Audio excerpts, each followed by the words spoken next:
Sala Teatrului de Operă și Balet Oleg Danovski a devenit neîncăpătoare pentru copii din centrul de plasament Antonio. Pentru ei, tinerii social-democrați au organizat un spectacol de caritate. Pe scenă au urcat soliști de muzică populară, dar și dansatori profesioniști.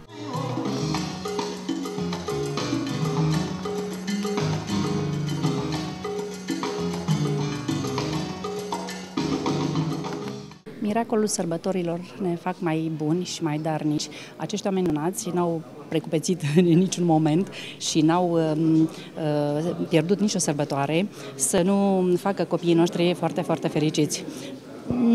Putem să fim decât încântați de idee. În spiritul Crăciunului, în spiritul nostru al tinerilor social-democrați, e un gest creștin și un gest care să umple golul acesta lăsat lipsă de părinți.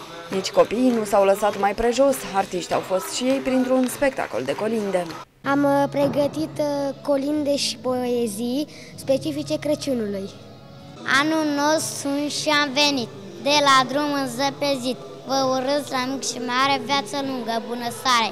Toate fondurile strânse în urma acestei acțiuni caritabile se vor transforma într-o mașină de spălat, în hăinuțe noi, dar și în multe dulciuri.